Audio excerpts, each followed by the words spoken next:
बिहार में smart meter का विवाद थमने का नाम नहीं ले रहा है। तेजस्वी यादव ने स्मार्ट मीटर को चीटर मीटर करार दिया है। तो वहीं आपको बताते चले कि उन्होंने यह भी कहा कि बिहार का हर एक घर बढ़ते हुए बिजली के बिल से बेहद ही परेशान है। उन्होंने कहा कि बिहार में अब तक 50 लाख घरों में स्मार्ट मीटर लगाए जा चुके हैं और जिन घरों में यह मीटर लगा है वह उपभोक्ता बड़े बिजली के बिलों से त्रस्त हैं।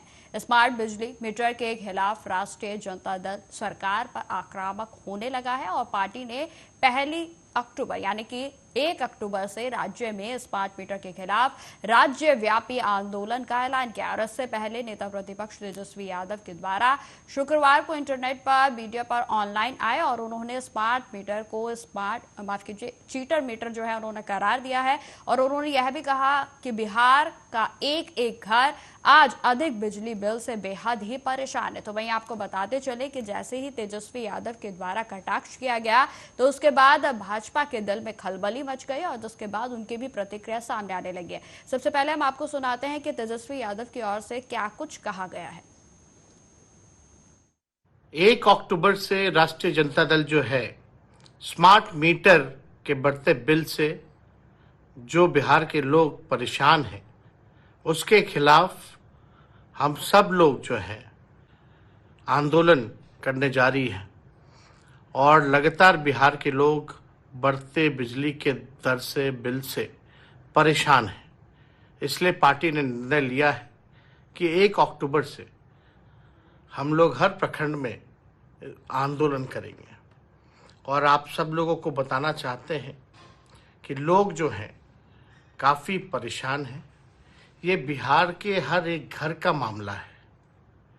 हर लोग जो हैं इससे बिहार के लोग परेशान हैं। बिहार में सबसे महंगा बिजली मिलता है पूरे देश में, ये आप लोगों को बताना चाहते हैं। और लगभग 2 करोड़ उपभोक्ता हैं, 2 करोड़ कंज्यूमर हैं और जो स्मार्ट मीटर जो लगा है वो 50 लाख कंज्यूमर तक ही लगा है। अभी 1.5 करोड़ और बाकी है और मात्र 50 लाख कंज्यूमर तक ये पहुंचा है ये मीटर, स्मार्ट मीटर। और लगातार जो है शिकायतें आ रही हैं, लोग परेशान हैं कि बिजली का जो बिल है वो काफ़ी तेज़ भाग रहा है। और सही में अगर बताया जाए तो ये स्मार्ट मीटर नहीं, ये चीटर मीटर है और ये चीटर मीटर जो है चीट कर रहा है और सरकार के लोग चुपचाप बैठ के तमाशा देख रहे हैं। लोगों के परेशानियों को एड्रेस करने के बजाय, उनके निपटारे के बजाय, उनकी शिकायतों को देखने के बजाय, बढ़ते बिल को देखने के बजाय लोगों का माखौल उड़ा रहे हैं जो लोग सत्ता में बैठे हैं। हम आप सब लोगों को बताना चाहते हैं जो BERC है, बिहार इलेक्ट्रिसिटी रेगुलेटरी कमीशन, और CERC central electricity regulatory commission, इसमें है कि आप इलेक्ट्रॉनिक मीटर भी लगा सकते हैं, आप स्मार्ट मीटर भी लगा सकते हैं, लेकिन कोई इसमें कंपल्शन नहीं है। इसमें ज़रूरी नहीं है कि आपको स्मार्ट मीटर ही लगाना है।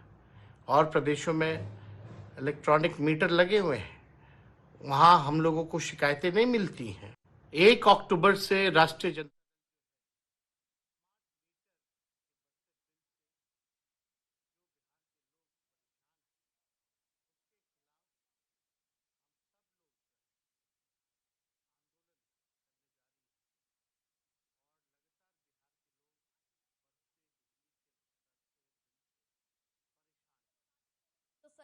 लगातार स्मार्ट मीटर को लेकर बिहार में सियासत पूरे चरम पर है। तो आपको बताते चले कि जिसमें कि नेता प्रतिपक्ष की ओर से तमाम जो आरोप हैं वो लगाए गए हैं और साथ ही साथ आपको बताते चले कि यदि बिहार की जनता की बात की जाए तो बिहार की जनता की ओर से भी कहीं ना कहीं इस स्मार्ट मीटर को नकार दिया गया है, जिसमें कि आपको बताते चले कि लगातार केंद्रीय मंत्री जो मांझी हैं उनकी ओर से भी इस मीटर में जिस तरीके की तमाम कमियां सामने आ रही हैं उनको दुरुस्त करने के लिए सलाह दी गई। वहीं आपको बताते चले कि लगातार राज्य सरकार का यही कहना है कि जो भी स्मार्ट मीटर में तमाम तरीके की कमियां आ रही हैं उनको दुरुस्त किया जाएगा।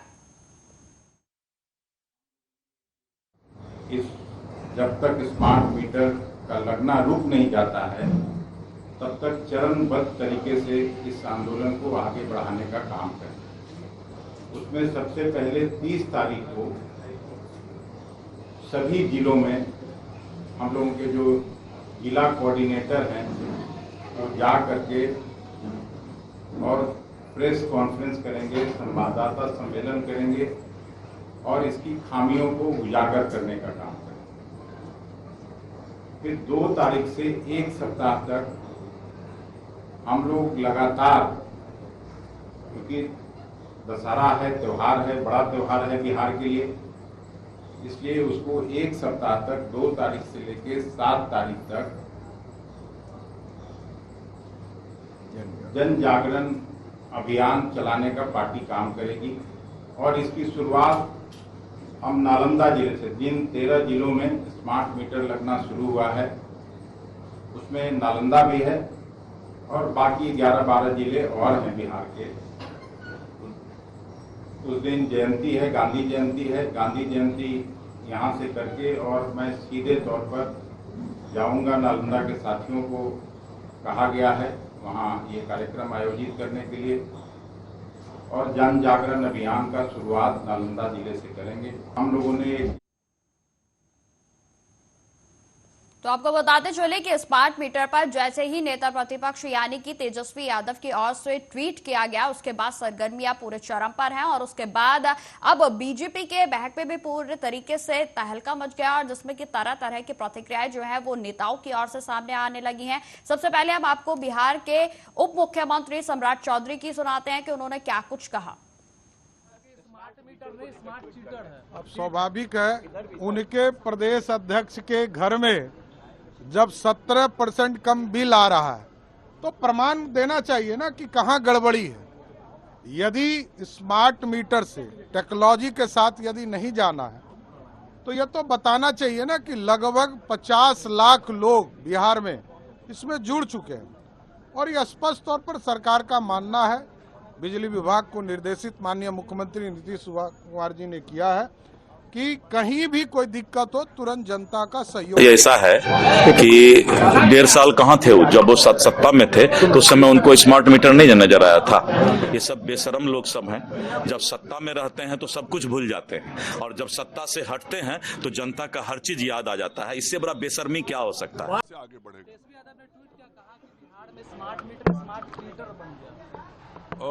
पता कीजिए वो हैं कहाँ।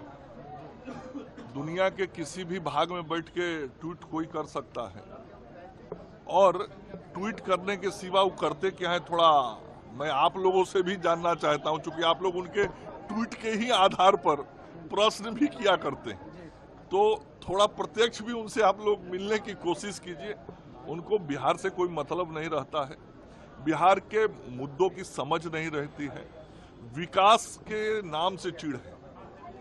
और जब भी कोई विकास का काम सरकार करता है, चाहे वह किसी भी क्षेत्र में हो, ये विषय आप ऊर्जा के क्षेत्र से जुड़ा हुआ पूछ रहे हैं, किसी भी क्षेत्र में जब विकास होता है तो उसमें उनको कमी और खामी दिखती है। अब आप लोगों ने देखा नहीं, जब भारत की सरकार ने 60,000 करोड़ रुपया इस बजट में बिहार के विकास के लिए दिया तो कितना आग बबूला ये लोग हो गए थे, वो दिन सदन का बहिष्कार करके निकल गए थे। तो जब भी कोई विकास का काम होता हुआ दिखता है और सरकार लोकप्रिय होते हुए दिखती है तो इनका काम है विरोध करना और कहीं किसी कमरे में बैठ के तो ट्वीट कर देते हैं। जैसा कि आपने सुना कि जिसमें विपक्ष का लगातार यही कहना है कि इस स्मार्ट मीटर से जो लोग हैं, जो इसके उपभोक्ता हैं, उनको लगातार नुकसान हो रहा है, क्योंकि पहले के मुकाबले जो पहले रेटिंग के अनुसार, रीडिंग्स के अनुसार बिल आता था, उसके मुकाबले में अब जो बिल आ रहा है वो कहीं ज्यादा आ रहा है और जिससे जनता पूरे तरीके से त्रस्त हो चुकी है। तो वहीं आपको बताते चले कि राज्य सरकार का इस मुद्दे पर कहना है कि यह जो मीटर है वो कई आधुनिक टेक्नोलॉजीज के साथ है और और इसमें जिस तरीके की टेक्नोलॉजी का उपयोग किया गया है वो बेहद ही बेहतर है और इससे जो जनता है उसको कई जो उन्होंने फायदे बताए हैं। उन्होंने कहा है कि जिस तरीके से इसमें रीडिंग्स आती हैं उसका पैमाना काफी कम होता है, पहले के मुकाबले 17% जो है इससे मुनाफा जनता को होगा। हालांकि आपको बताते चले कि बिहार में अभी तक 50 लाख मीटर्स जो है वो लगाए जा चुके हैं और जिसमें अभी 1 करोड़ से ज्यादा जो मीटर्स हैं उनको लगाया जाना बाकी है। लेकिन आपको बताते चले कि कई जगह ऐसी हैं जहां पर खासतौर पर अगर नालंदा की बात की जाए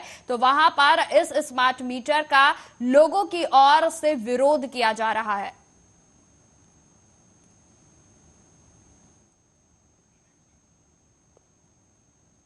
इसी खबर पर अधिक जानकारी के साथ हमारे साथ प्रदीप जी जुड़ गए हैं। तो प्रदीप जी, जिस तरीके से लगातार बिहार में इस स्मार्ट मीटर को लेकर जनता भी कहीं ना कहीं त्रस्त नजर आ रही है, क्या है जमीनी हकीकत? देखिए, बिहार में स्मार्ट प्रीपेड मीटर को लेकर सियासी घमासान छिड़ गया। आरजेडी के बाद कांग्रेस ने भी स्मार्ट मीटर के विरोध में जन आंदोलन का ऐलान कर दिया है।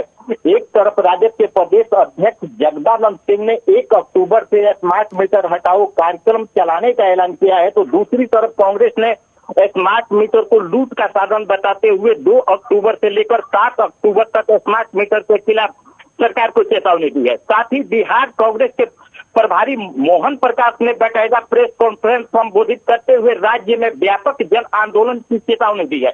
वहीं महागठबंधन में शामिल अन्य पार्टियों की अगर बात कर ले तो माले ने पहले से ही स्मार्ट मीटर के खिलाफ मोर्चा खोला हुआ है। प्रदीप जी, लेकिन अगर जनता की बात की जाए तो क्या जनता इस मीटर के समर्थन में है? क्या उन्हें वाकई कोई फायदा हो रहा है? जिस तरीके के दावे राज्य सरकार की ओर से किए जा रहे हैं, क्या वो जमीनी पटल पर भी सही है या फिर ऐसा नहीं है? क्या कुछ सच्चाई है?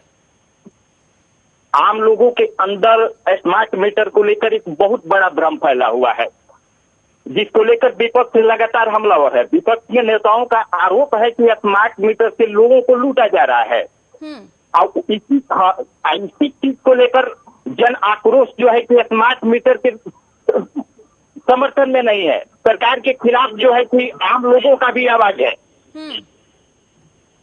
बिल्कुल कुमार प्रदीप जी, जिस तरीके से तेजस्वी यादव की ओर से इस स्मार्ट मीटर को चीटर मीटर कहा गया है, तो इसको लेकर क्या कुछ आरजेडी के नेताओं का कहना है और किस तरीके से उनकी ओर से ये जो राज्य सरकार के लिए आंदोलन किया जाएगा, इसको लेकर क्या कुछ उनकी रणनीति है जो कि वो इस पर काम करेंगे या फिर आंदोलन का आगाज करेंगे? 1 अक्टूबर से लेकर 7 अक्टूबर तक स्मार्ट मीटर को लेकर आरजेडी और कांग्रेस ने चेतावनी दी है सरकार को कि हम आंदोलन करेंगे। लेकिन सबसे बड़ी बात है कि स्मार्ट मीटर को लेकर समझना पड़ेगा।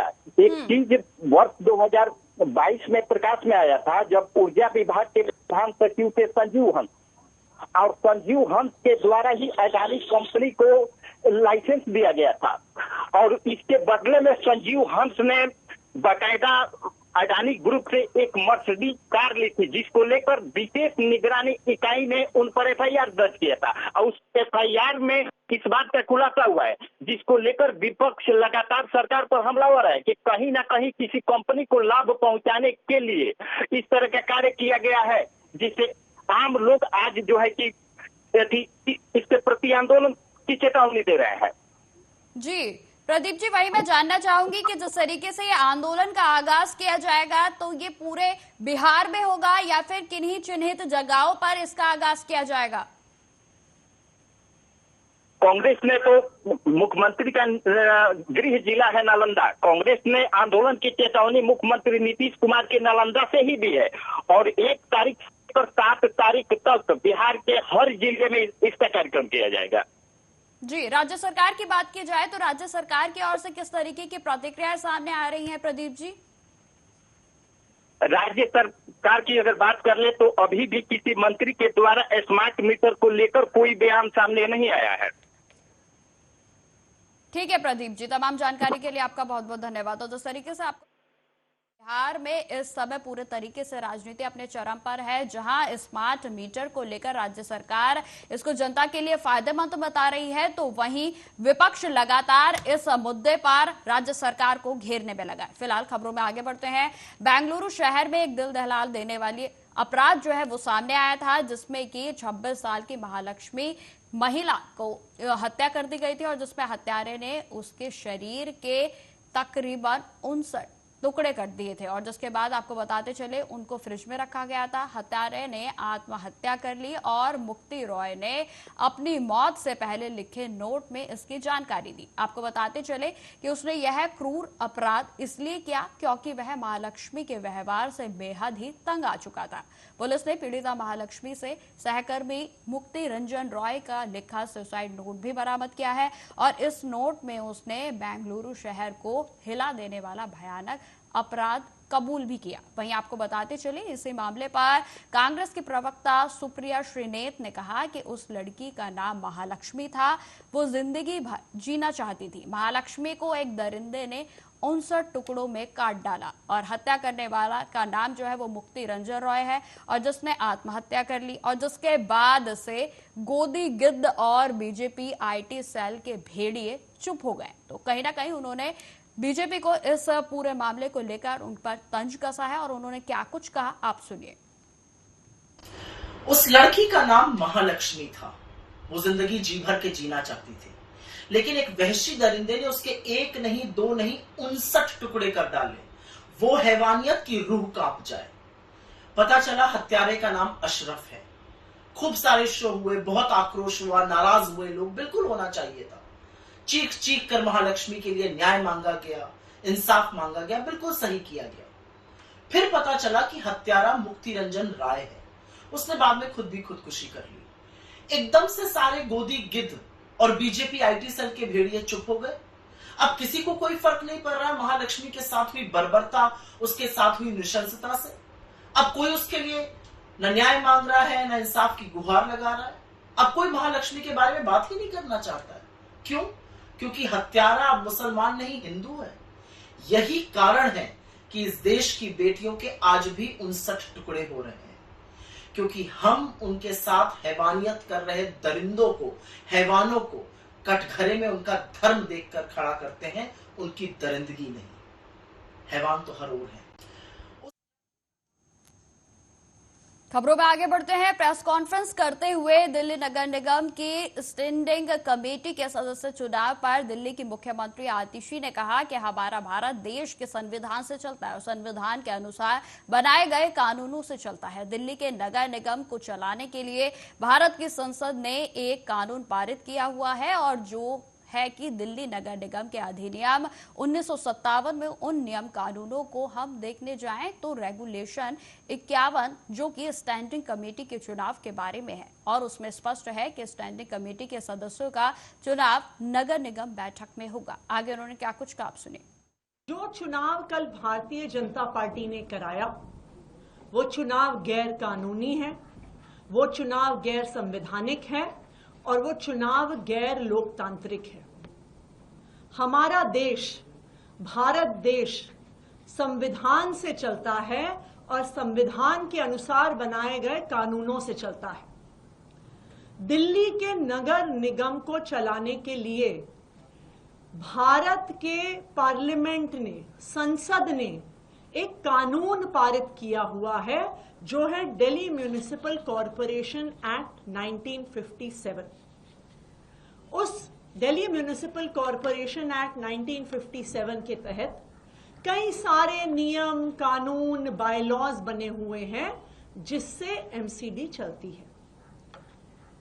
जो इसमें सबसे महत्वपूर्ण है वो है Delhi municipal corporation procedure and conduct of business regulations 1958। यानी दिल्ली नगर निगम में होने वाली कोई भी कार्यवाही संविधान के अनुसार बने हुए दिल्ली म्युनिसिपल कॉरपोरेशन एक्ट और उस एक्ट के तहत बने हुए रेगुलेशंस के अनुसार होना होगा।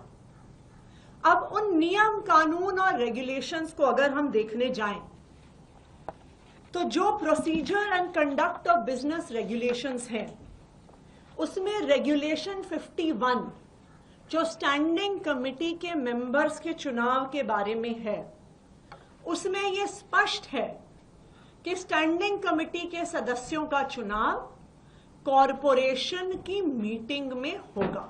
नंबर 1।